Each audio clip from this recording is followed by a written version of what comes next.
બીજી કઈ જરૂર છે તમારે? શું થયું પંખા? બગડી ગયો.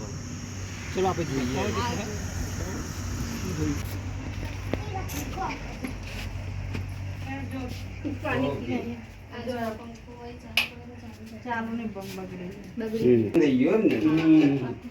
ખરેખર પંખો બગડી ગયો હતો ને, ચાલતો નથી. સ્વિચ બંધ કરી ચાલુ કરી ચાલુ થતો નથી. ભાઈ શૈલેષભાઈ, હા, ખરેખર આ લોકોને બિચારાને પંખાની જરૂરત છે. આપણે લાવી દઈએ. હું આપણે વિનંતી ના કરું, ના વાંધો નહીં, વાંધો નહીં. તો એમને મદદ કરો. આપણે અત્યારે જ વિજાપુર જઈ બસ સ્ટેન્ડ આપણે ત્યાં બજારમાં જઈ અને આપણે પંખો અત્યારે જ લઈ આવીએ. અત્યારે જ અમે વિજાપુર જઈએ કાકાને બજારમાંથી નવો પંખો અમે લાવી દઈએ. બસ ચિંતા ના કરો તમે. ખૂબ ધન્યવાદ. હા. ના ના વાંધો નહીં બા, તમે તમારા મમ્મી જેવા આવો બરોબર. ચિંતા ના કરો, અમે અત્યારે જઈએ બજારમાં પંખો લઈ અને અમે અત્યારે જ આવતા રહીએ બરોબર. અને અમારી ચેનલ છે શૈલેષ પટેલની મોજ, તો બધા સબસ્ક્રાઇબ કરી દેજો, તો આવા ગરીબ પરિવારને પણ અમે થોડી મદદ કરી શકીએ બરોબર. ચલો રાધે રાધે. કેટલી છે? 1 વર્ષની ગેરંટી. ઓકે, બિલ પાકું જ છે ને આપણે? ઓકે બરોબર. ઓકે ઓકે, હા તો વાંધો નહીં, બિલ બનાવી દો, આપણે બિલ બનાવી દો બરોબર. ચલો લઈ લીધો પંખો ગરીબ માટે આપણે. બહુ સરસ. ચલો રાધે રાધે. રાધે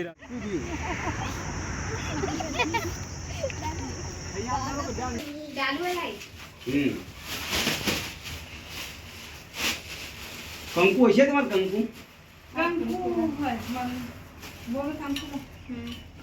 ભગવાનને પગે લાગી લો, કશું ચાલે. હા માતાજી, ભગવાન ક્યાં હે? અરે માતાજી, આત્મા જેટલો ઊંચો નીચો થઈ જાય છે બરોબર. બરોબર છો એટલું. અને આપીને અહીંયા કાઢી દેવાની નાખી તમારે. દેવાનું. અને આવી ફિટ કરી દેવાની તમારે. બરાબર, ઊંચો નીચો.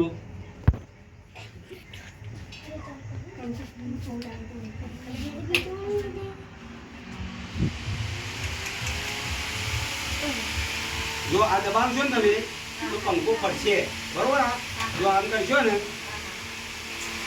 તો બધી ભાઈને વાત કરી કે અમને પંખાની જરૂર છે.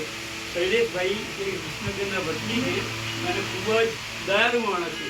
સામાન્ય નોકરી કરતા હોવા છતાં પણ એમને મારી વાત સાંભળી લીધી અને આ ગરીબ માટે કરતા જ આજે રવિવાર હોવા છતાં જેની કિંમત 2000 રૂપિયા હોય છતાં પણ એમને ગમે તેટલા પૈસા આજે 2200-2500 રૂપિયા ખર્ચી અને તાત્કાલિક પંખો અમે બંને જણા જઈ લઈ આવ્યા.